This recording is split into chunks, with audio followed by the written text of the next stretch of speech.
The Quiet Professional, a podcast about law enforcement, security, justice, and politics. We are digging deeper on the issues and going where the information takes us with access to experts and authorities. Welcome to The Quiet Professional. Hey everybody, welcome back to The Quiet Professional. Today we are going to be talking about geopolitical risk assessments, how corporations, organizations, and governments use this information, and also the protections and responses available to them. For this, I have Dennis Murphy here. Dennis served 27 years with the Government of Canada's Communications Security Establishment, or CSE, where he conducted and led operational activities in national security. He served several years as the CSE's senior liaison in the United Kingdom. And in a final role, he was the director of partnerships, where he oversaw the creation and leadership of a new CSE directorate charged with managing critical domestic and foreign partnerships, which included intelligence, law enforcement, and defense-related organizations.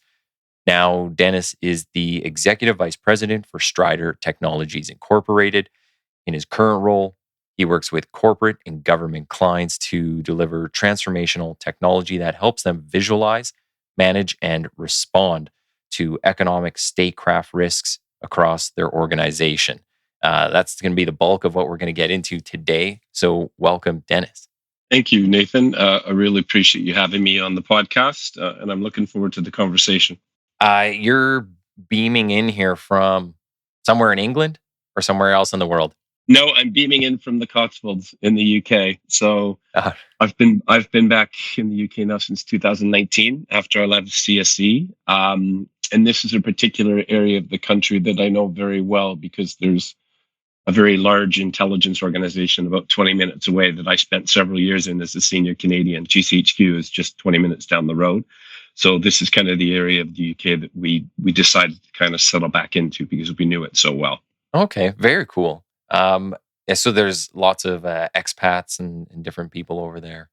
Yes, there's lots of North Americans walking around Cheltenham who won't tell you who they work for. Everybody's scared to say anything. You know what? Hey, we met, just for full disclosures, let people know. So we met at the Vancouver International Security Summit. This would have been in 2024. No, 2020. Yeah, 2024 now. I get my years mixed up. And I saw a presentation by Strider there and just some of the stuff that was going on. Amazing work. And like I was saying offline, some of it scares me. It's mostly stuff I don't understand. So I'm happy to have you in here to explain some of it. But before we even dive into that, can you just talk a little bit about how you got into this world? So obviously you were a CSE before. But was this always a thing that interested you? Was a certain, you watched a certain movie that got you into this world of things? Or did someone just kind of pick you off the road one day and now you're deep in it? Nobody picked me off the road. I think, like most young people, I mean, obviously, I've always had a fascination with kind of the intelligence community and, like all of us watching movies and wondering just what's real, what's not. But I had never grew up with the intention of kind of getting into the community that I spent so many years in. It's just through, a variety of circumstances, I joined the Canadian Armed Forces and I spent 9 years in the CF doing signals intelligence. So obviously very military focused with respect to kind of, adversarial, like who we were looking at. But during that time, I had the opportunity to be posted to CSE. In 2000. And, I was embedded within an operational area, absolutely loved the work, started working, thematic things that I had never seen before, which are, very national security focused, but not traditionally what we'd done in the military. And then, seemed to do well. The offer was put in front of me, provided that I kind of jumped through the hoops and passed the appropriate testing. And then, in June of 2000, I joined CSE in a kind of operational analytical role, and then worked my way up over the remaining years having, worked very operationally, team leader, manager, and then finally, the last 6 or 7 years was as a senior executive. I would say from a career perspective, I've kind of worked counter everything. Yeah. So counterterrorism, counterintelligence, counterproliferation. And I've had a fantastic career, traveled the world, worked with, many of the agencies I only thought I'd ever read about. Did things that I only thought that I would ever read about. So it was an incredibly fulfilling career. I miss it. I miss the people that I worked with, but I think as and when we, get into the reality of what I'm doing now, frankly, I think if anything, I'm probably serving the mission in a more effective way now, which is quite surprising for someone Yeah. like me to say. I think, most of us who kind of transition from the community into a commercial position, we all bring a pretty strong bias with us, right? Like we all feel that it was only the intelligence community that could, tackle the hardest problems, had the best capability. My eyes have been open, and that's just not the reality. It's, by all means, my former organization specifically has world class capability, and Canadians should be ridiculously proud of our two agencies because they're both world class. They both punch well above, the weight class that people believe that they're in. And I cherish that time. But now it's again, very much fighting similar-ish the same fight, but in a new and unique and incredibly creative and effective way. Maybe I'm going to pick up on that thread a little bit, just talking about being more of a service now than when you were in. Is that largely just because of is it the bureaucracy side and it's like a little more freedom to implement stuff? Yeah, that's a great question, and you nailed it. I think, I mean, government's government, right? And I mean, as much as there wasn't agility, certainly within CSE, we could move quickly against a particular issue or threat. And I would say the same of the service. But yes, there was hoops that needed to be jumped through, approvals, I's dotted, T's crossed. Whereas, from a commercial perspective way, and obviously, my lens is predominantly through Strider, um, we can adapt incredibly quickly, right? In terms of whether it's targeting or collection or capability development. And we're not encumbered by that, right? And even more than that, the reality is yes, the intelligence services produced incredible, finished intelligence, which protected Canadians and our allies, but it's not the easiest information to use, right? Because it's highly classified. More often than not, it would took forever for it to become actually diluted to a point where a non-government user, for instance, say a large Canadian commercial organization, that a threat was discovered through government means. By the time you ever got anything to them, it was too late. The threat's already seriously entrenched, or they've taken what they were intended to take. Whereas from a commercial perspective, kind of from an open source intelligence perspective, you can give it to them right away. None of those caveats apply, right? So that is fascinating, especially from a commercial perspective. You've got the largest corporations globally who face very real threat from these hostile nation states. And yes, the bridges are absolutely solidifying between commercial organizations and government intelligence services, but that's slow. Yeah. And, progress is but it is not as effective as it needs to be. That's where an organization like a Strider, who comes to the table with, immediately actionable capability and information, and an ability to really partner to the fullest effect with these organizations versus kind of hide behind closed doors sometimes, is really kind of where I see things are heading. You know what? A lot of what you're saying makes me think of just some of the calls I go to on the front lines as a police officer. And I think people sometimes have a different reality of what police do and what we provide. And it's like, we're not your personal bodyguards. If it's like some major fraud, are we going to get your money back? I don't know about that. So, it's like we're working on the criminal side of things. Are we going to find somebody? Are we going to charge them? We're going to compel them to court, that type of stuff. But as far as like when it comes to protecting yourself, you do need to go to like a third party, and whether that's you know antivirus software or whatever it is online, or you get physical protection for your assets. in the tangible world. Like, I think people don't realize that they have to go to all these different sources for that. Um, One of the things you were mentioning there, just talking about open source, I guess kind of segues nicely into what we're getting into, is I was going to ask if you could explain open source, because this was a lot of what I read on Strider's website and a lot of what people talk about now. And you have OSINT experts. So I'm just wondering, can you kind of frame what exactly is open source? And is that, just anything short of hacking somebody's password, but you guys do like a deeper dive from what I was reading on the website? Yeah, I mean, I think so. What I would do is, before I provide a definition, I think I would preface that by saying um, where we need to be, or where we need to go Okay. in terms of really being able to kind of you know identify, mitigate, combat these threats. Like, intelligence has become a team sport, right? So the traditional intelligence organizations have their capability. The commercial open source intelligence services have theirs. And there needs to be synergies created between the two, right? And frankly, at the end of the day, right, a Strider can provide high fidelity data that can be actionable, but government are the ones who can actually take certain steps that are necessary to really mitigate a threat, or take it to a far more strategic level, right? So I think that's where I think there's a lot of room for improvement. I think we're getting there. Like, I sat around those executive tables years ago where we started talking about how we had to play nicely with the commercial sector, right? That we just couldn't do it all ourselves, right? But there's this bias. This is what I say in law enforcement, though, and you're jumping ahead of me. I was going to get to this, but we'll do it now. So, but in law enforcement side, it's like we have journalists who are credible and do really good work, and they have different access to sources that, as law enforcement, either don't have or can't access without warrants or other things.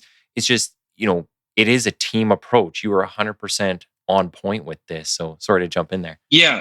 No. And I apologize that I kind of went ahead, but I think I completely agree with you. I mean, I can give an example. I won't name the name, but let's just say I have a very close relative who is a well-known Canadian journalist.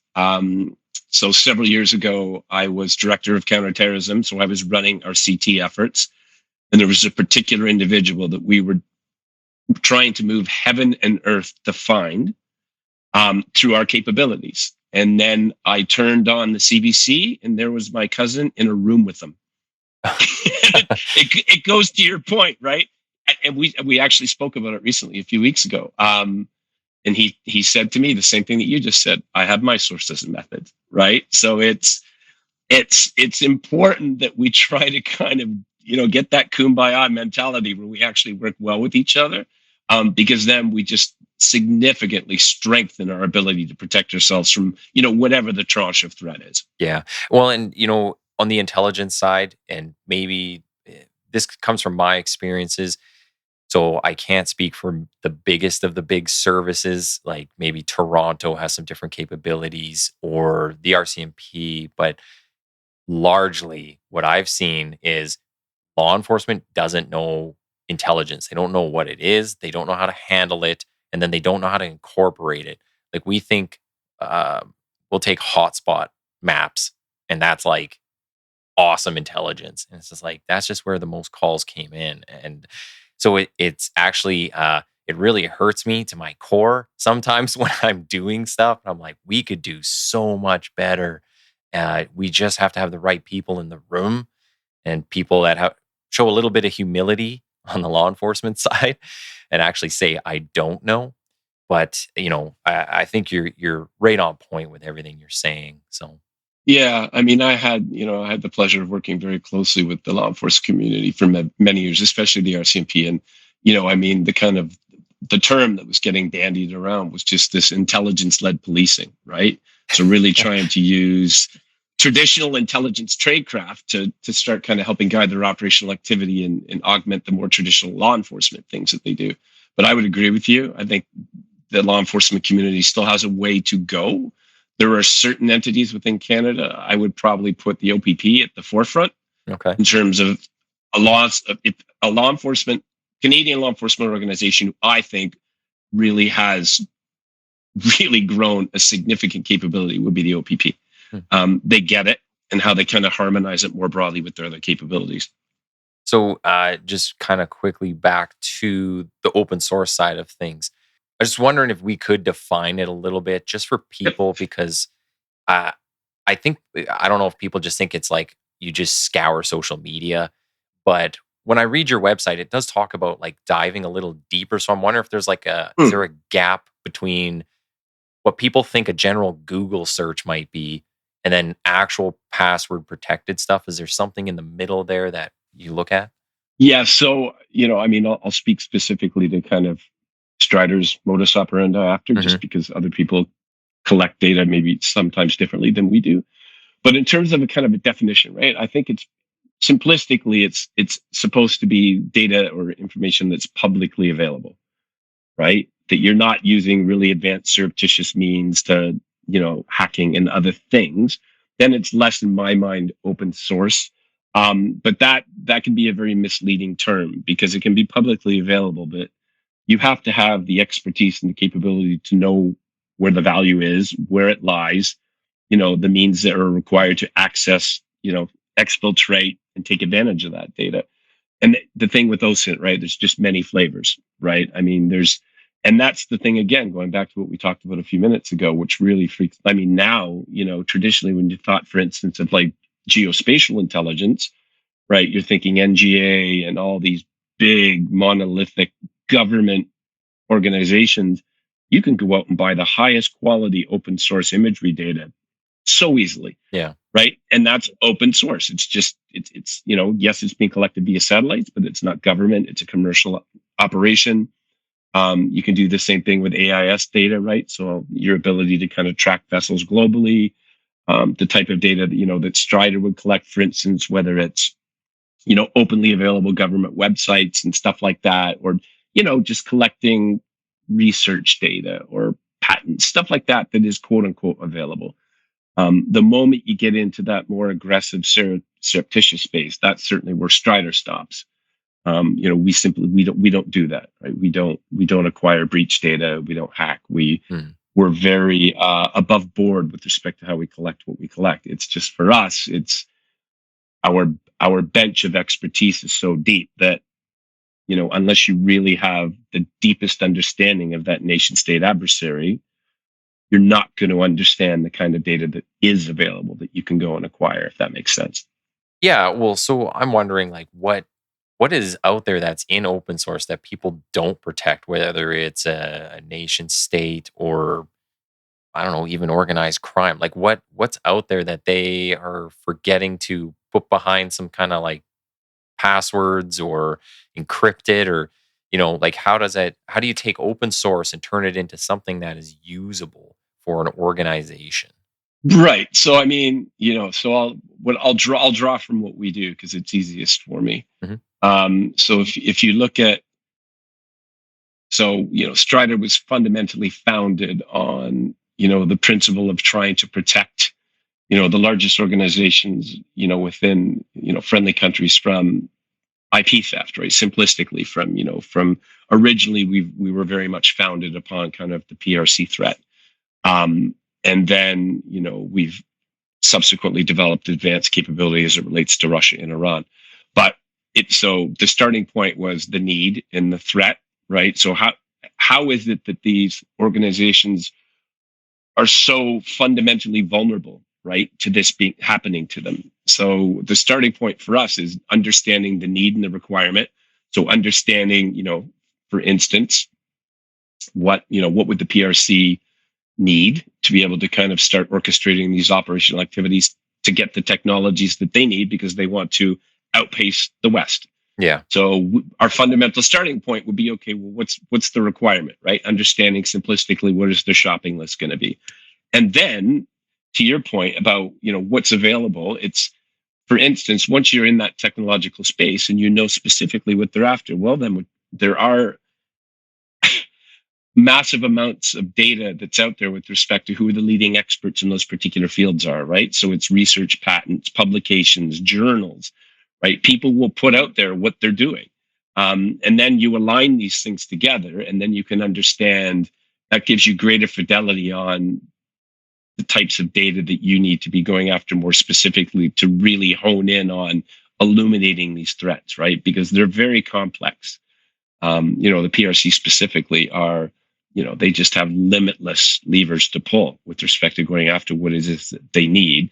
So you really need to have a fundamental and broad understanding of what their requirements are to really be able to understand what you need to implement to both illuminate it and protect against it. So once you find something that they're interested in, say, well, if we just used IP, they're taking some IP from a very specific company. Are you then working with that company to how to protect it, or just letting them know the threats? Like, hey, this is stuff that they're interested in, and you got to watch for these things. Right. So, from an engagement perspective, what we will do is if we're going to be working with a particular organization, research, academic, or commercial, we have an ability through our data collection where we virtually build a digital twin of that organization based on our collection. So, if we're looking at Acme Corporation, for instance, right, what we will do is we can build our own very unique view of that particular company through our collection.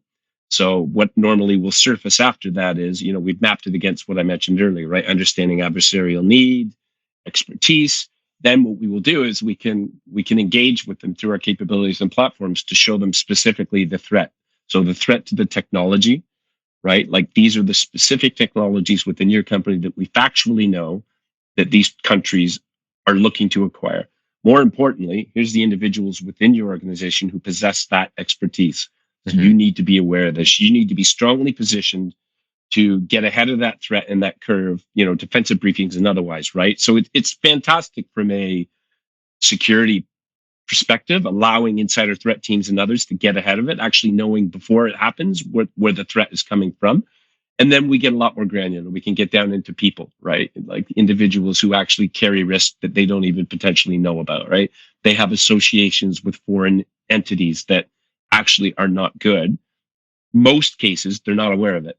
But once you become involved in some of these programs, especially from a PRC perspective, you're on the hook, right? Because you're monetized, right? And then you're instructed to go and acquire the information that they require. And it's fascinating. It kind of goes back to what I mentioned earlier in the conversation, right? This is something that the intelligence community does not do. Yeah. So my view of this threat is completely and totally as a result of my commercial experience and obviously with Strider, right? Yeah. I didn't have any insights into this when I was in the community because we weren't looking for this, right? We were trying to figure out what our opposite numbers were doing, right? We were looking at organizations like ourselves and trying to use, the voodoo that we possess to try to figure out if we can see what they're doing operationally. We were not looking at the specific organizations in our respective countries that were being targeted, especially commercially.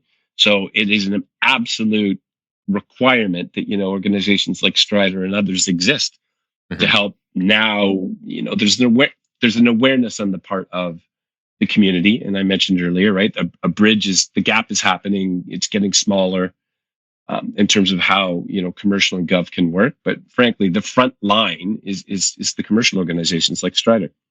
So, and maybe I'll kind of stick with Canada as much as I can for examples, but Right. do you know roughly how aware the commercial community is of these kind of risks? Or do you find most of them come to you once they have a problem, and then you're going from there? I think it's a bit of a mix. So I think there are instances where organizations have suffered IP loss, and then they will search out an organization like a Strider to help them.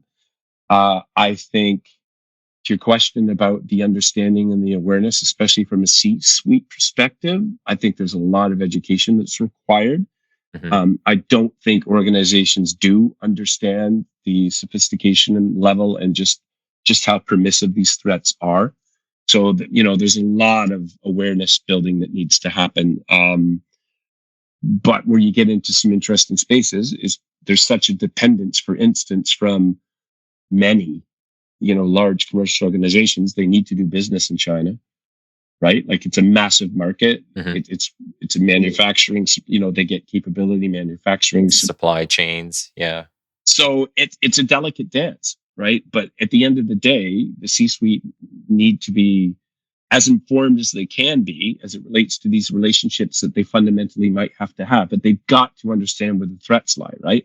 Because at the end of the day, when the IP is out the door, and we could talk forever on examples of where that's happened, right? Where a business is set up shop in China because it's the right thing to do monetarily and otherwise. There's exposure to their IP, they're out of business because 6 months later, Chinese entity pops up and they've created the same thing. Oh. So there's a lot that needs to happen in terms of just the education piece that I mentioned before. Do you guys work at all in the academic space? So absolutely. So Okay.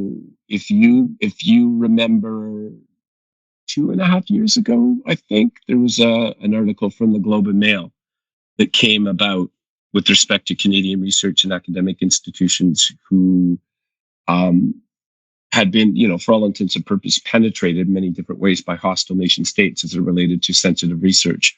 Well, that was us who worked with the Global Mail to provide that data, right, to help kind of educate them. I feel like a lot of people when we talk about these type of things, they're just thinking, defense sector, right? Like, of course, our adversaries want to know the latest and greatest missile or tank or something that we're building.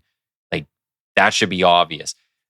But a lot of the stuff I see now on social media, and like you're saying, some of these articles coming out, and they're talking about that in that academia side of things, and just the research that gets done there. Like in Edmonton, the U of A campus is right connected to the U of A hospital, and it's world renowned for a lot of different things. But it's like, well, wouldn't somebody be interested in that? And I don't think people, that's not top of mind for them when these type of discussions come up. But they need to realize it's anything and everything is fair game when you're trying to steal things. Yeah, completely. And I think it's just the spectrum from a threat perspective. It can be anything from research around advanced technologies, AI, whatever you want to call it, or there's a lot of universities who are working with government or with large, say defense companies, right? Where then it's more specific defense related research. And that's where there's such risk that even the companies themselves, like we've spoken to a few, and it's like, do you have any collaborative research projects going on with any academic? Yeah, we do. We're doing X, Y, and Z. It's like, do you know who's in those labs? No. Yeah. Well, you should, right? Because they're getting access to everything that's being created that fundamentally you're eventually going to use to create a weapon system or whatever it is. So yeah, it was a very good question you asked. I think it's an Achilles heel. But I think, to be fair, the Canadian government responded quite positively, and now, the universities within Canada have to demonstrate due diligence around the research, because at the end of it, nobody wants to get in the way of effective, transparent collaboration, right? We need that, right? The world's only going to progress if we have people working together. But equally, you have to understand if threat exists, where it lies, and what the ramifications are. Well, you were mentioning individuals earlier, so you can even see if a certain person has certain connections, or there's a relationship there that's maybe some sort of risk to the company. When you tell an organization about this, I guess it's up to them how they then go and handle that. But do you have any examples of what you've seen out there, how an organization might actually go and deal with something like that? Yeah, I mean, obviously, I won't get into specifics, but I think it's usually a very awkward conversation when you start getting into individuals. And again, I think the way that we certainly approach it is the capstone statement we make immediately is we are not saying these people are doing anything wrong. Right? We're here to protect your staff. Oh, okay. And that's we mean that when we say that, right? Like what we've illuminated in terms of risk. Hopefully is just, it's just something that they themselves were not aware of, right? So, but that allows the practitioners themselves. I mean, usually they didn't know, because a lot of the associations that these people will have are not the kinds of questions that, from an onboarding perspective, for an employee you would ever ask, right? Like, are you a member of a talent program? Like, you would never know to ask that.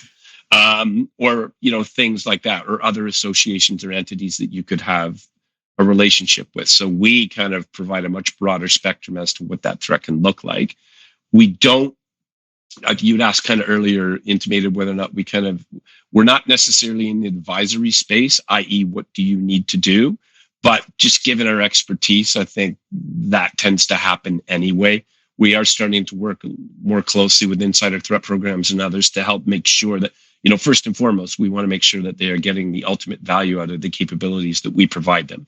So we educate them on, how to use the platforms, in other ways and means that they can really, really get the most out of what it is that Strider has created. We also provide a lot of advice and guidance in terms of finished intelligence, deeper dives into more strategic questions that they may have. And I think we are starting to push a little bit to the right in terms of, because we do have folks in our company who are absolute experts, who can help folks either kind of augment or increase their capabilities, or from the ground up, right? Like if you're looking to put into place an insider threat program, this is what you need to do. And you'd be amazed, Nathan. I mean, some of the largest organizations that I've dealt with, who I just had an assumption that they had like massive programs that were so advanced, and they're not. And then you'll find smaller companies who actually have a seriously solid insider threat program, right? Like it's really quite interesting, the chasm which exists between it. But it's super important that, more broadly, that all of these organizations start really upping their game and adopting that kind of a more robust principle in terms of capability development.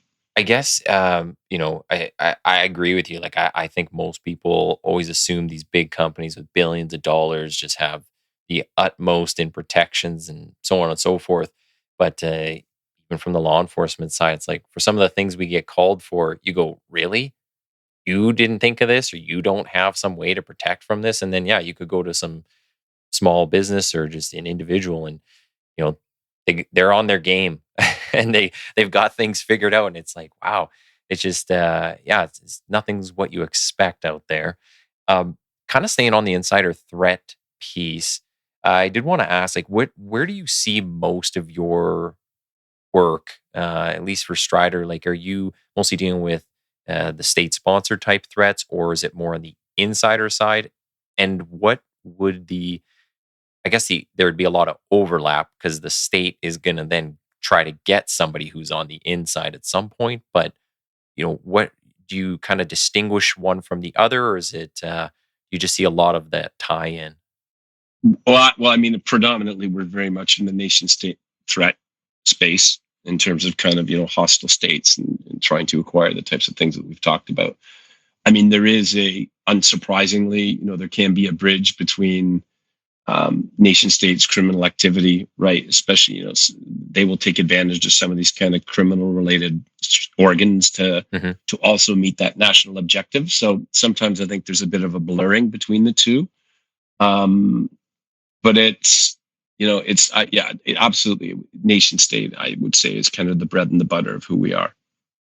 Do we see anything from friendlies, from allies? Do you ever come across that type of stuff when you're working with some of these organizations? Um, I guess maybe I'll add a bit. Just think, like, from the side of things where I work, lots of the intelligence in Canada comes from the US. So it's not from other Canadian entities. So they've got eyes and ears here as well. So I just wonder, Right. have you ever experienced that in your work at all? Not per se. I think it would be incredibly naive to feel that, even like so-called kind of friendly allied nations would not be, to some degree, conducting operational activity to kind of meet their needs too, right? That's just a no-brainer. Have I seen it within my time at Strider? No. Have I seen it before? Yes. but I haven't seen it from kind of a commercial perspective. But again, right, the lenses that we point things towards right now are pretty specific to certain geographies. Okay. I think if we widened that aperture, we probably would see more. Um, but because it's certainly not just limited to kind of 2 or 3 countries, right? But to answer your question, I haven't, from a Strider perspective, I haven't really seen so-called, friendly nation or friendly activity trying to do the same thing. Okay. Um, it just kind of popped into my mind. I was like, I just thought about this because, again, on the intelligence side, it's like I'm not getting much from my own side of things. So we have to go to the experts sometimes. Um, I'm wondering too, like, when you talk with these organizations just about that state-sponsored sort of, whether it's espionage or anything else going on, do you what's kind of the reaction from them? Are they generally surprised? Are they surprised at either what they're looking for or the amount of things they might be looking for, or how infiltrated they might be? Like, is this usually a shock to these groups? Yeah, I think all the above. I think again, it goes back to what we talked about before in terms of kind of C-suite awareness and understanding of some of the threat and what the implications are. Like ultimately, when you're dealing with that level, right? It's very much the so what, right? They need to understand from an impact perspective, what does this mean, right? That's the way forward in terms of really making sure that they understand, right? Because obviously you can have reputational impact, you can have legal impact, definitely financial impact, right? How is this going? You start speaking to them in those terms, you get their attention. If you're just kind of in and around kind of what you're seeing from a threat perspective, they need to understand, okay, within my company, you've identified these risks. What does that mean? Like, what am I telling the shareholders, right? So that's where I think it becomes a little more business-like in terms of the way that you have to address it. So they understand, like, if you're the C-suite and, why am I going to pay X amount of money for your capability? Like for what reason? Hmm. You have to bring it back to that kind of, so what's the bottom line piece in order to kind of generate the conversations that you want for the ultimate adoption of the Well, capability. but even on that, like, I could see why they might say, why you as opposed to another similar type business. But it's even, like, from my own experiences, it's even more ignorant than that, where it's like they literally don't even know why you're talking to them sometimes. And you're like, Mhm. how do you not even think about this? Like, you have very valuable stuff, whether it's IP or whatever else someone might want to take. And you're not actually looking at who might be in here kind of messing around or taking stuff, or passing off, sending it to another nation. It just seems crazy. Like, you have to explain Yep. it in little baby steps sometimes right from the beginning. And I just find that's, well, not only is it difficult sometimes, but it's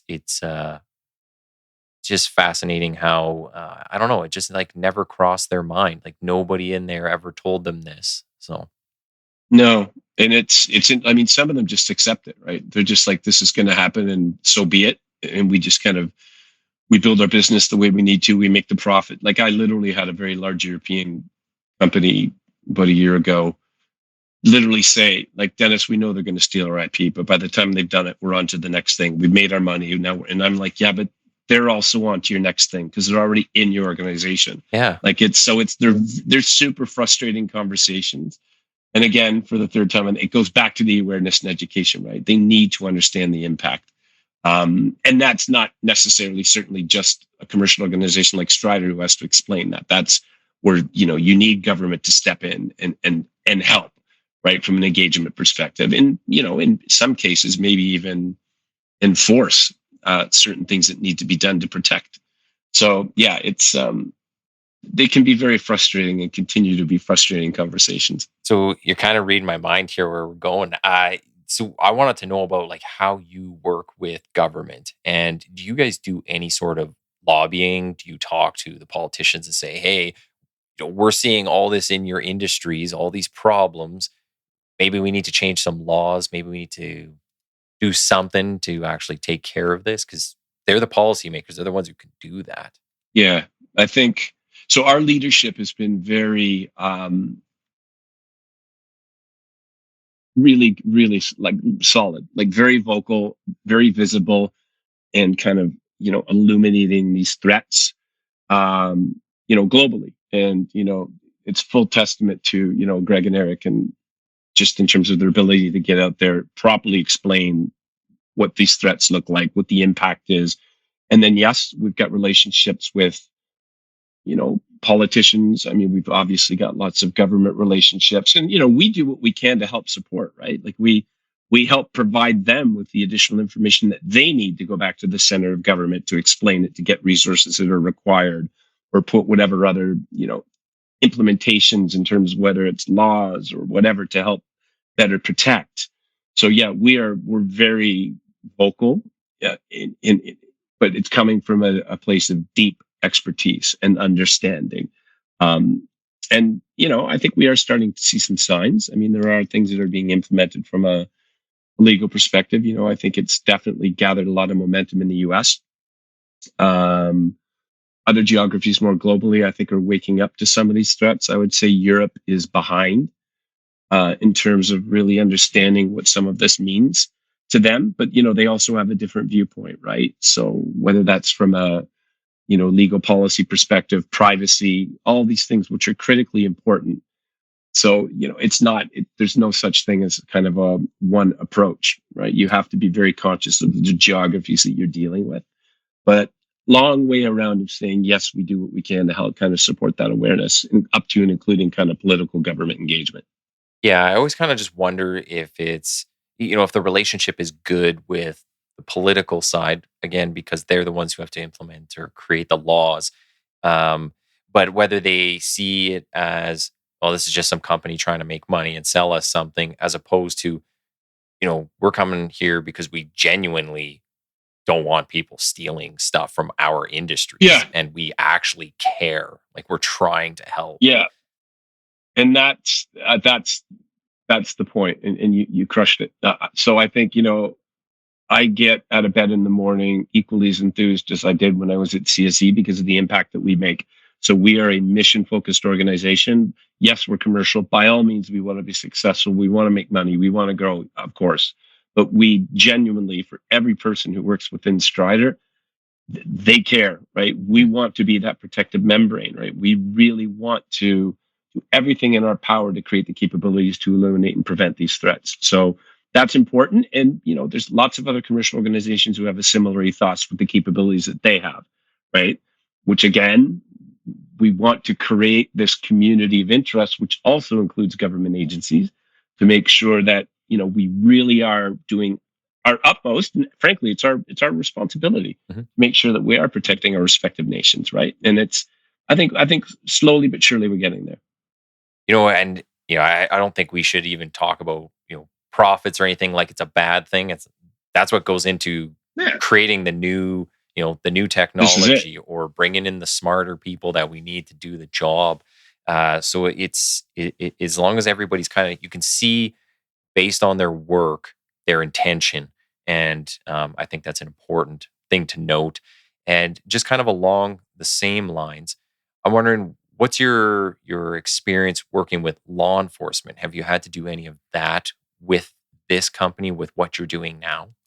So law enforcement is a little more delicate, and you'll know this more than anybody. Um, it's intel versus evidence and all that fun stuff, right? It's working with law enforcement once something's been provided, right? It's becomes part of a process. Yeah. So it's some of those hoops I think need to be jumped through in a more careful manner. I think going back to the understanding intelligence a little more broadly, and how could we support whatever structures that whatever particular enforcement agency that we're dealing with has in place. So I would say it's growing. It's frustrating because we do know that we're strongly positioned to support a lot of what they do. But again, right, there has to be a comfort level on our part as well that you provide something, it could end up somewhere. So there's a lot of considerations, but we're doing our best to figure out the best and most advantageous ways that we could support law enforcement. Do you find on the law enforcement side, like if you're coming in with an intelligence angle, do they tend to say no or not interested because we'll go to our own intelligence or we'll go to the intelligence specific agencies? Is that kind of the sticking point? Is that the roadblock in there? Yeah, I think there's a lot of different concerns. I think, having lived the intelligence community life trying to work with law enforcement, that can be very frustrating Mhm. in terms of, what can be shared, right? So all the problems that I mentioned before in terms of disclosure and all these kinds of things, because we have to protect our equities. Yeah.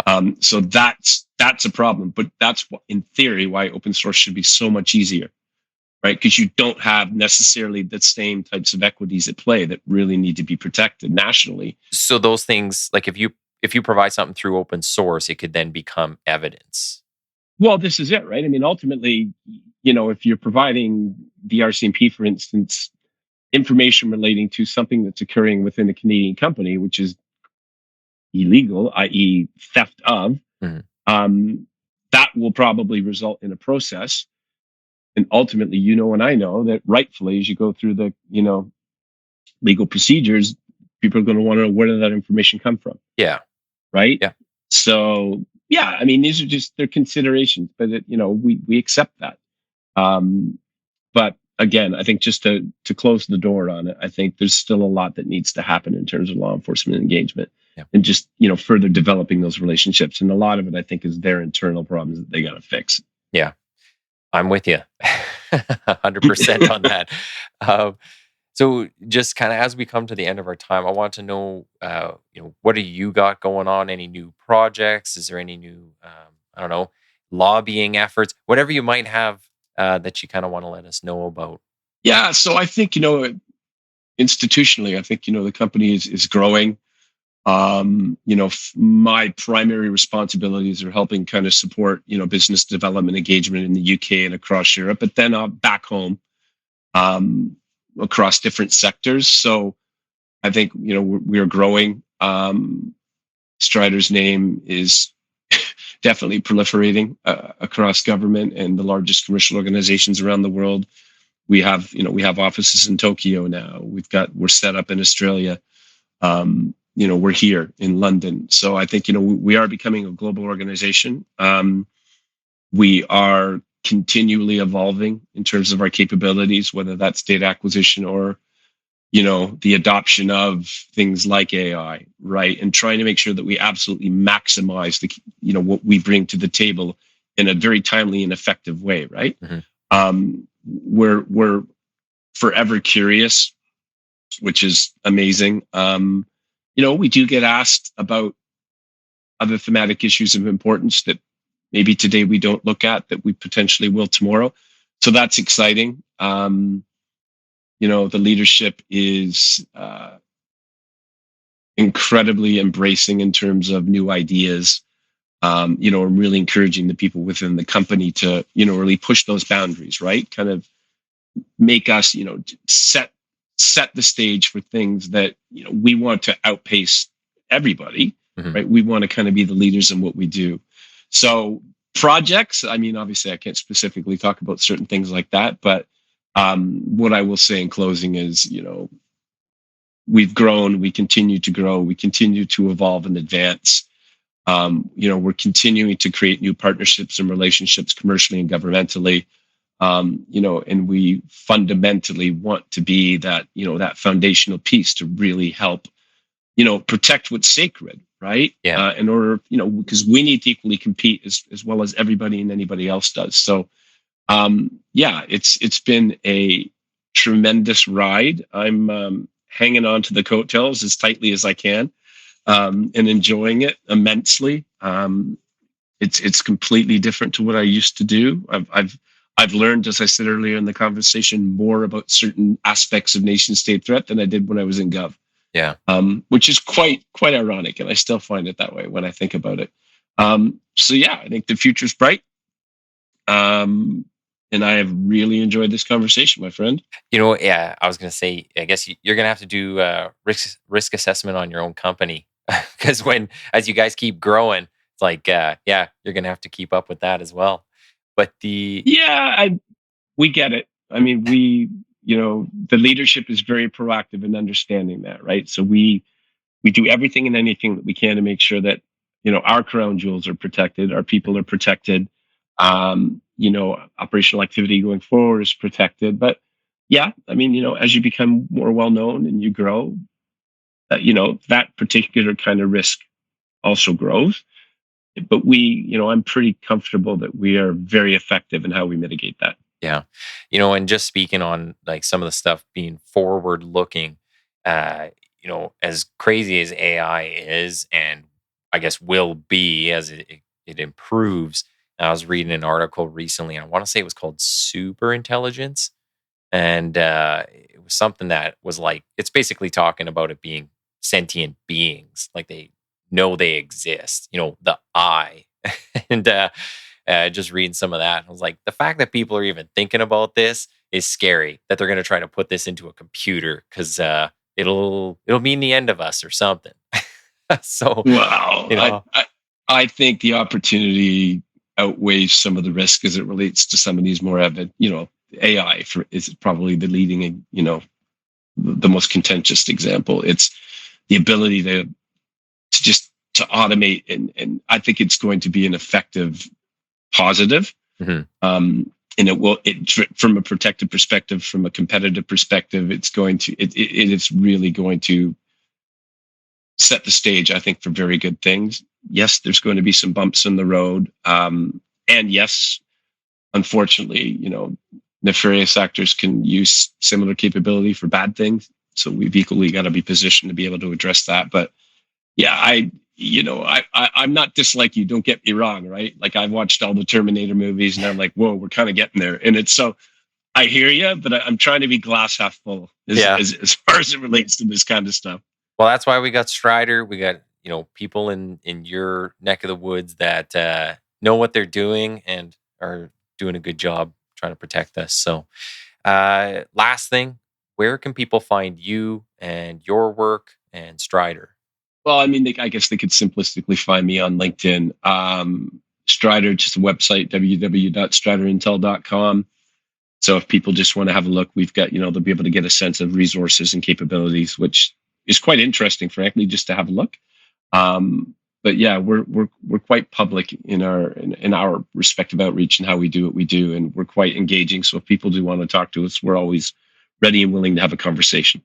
Awesome stuff. And I do recommend people check out the website. I mean, I was looking through it, and it explains how some of this technology works and how you kind of look at from an organizational perspective, right down to an individual. Very fascinating stuff.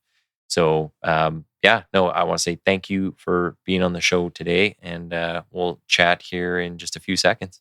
Okay, my friend, it's my pleasure. Hey, everyone. Thanks for listening in and following along with the discussions. Be sure to click the follow or subscribe button on your respective listening platform.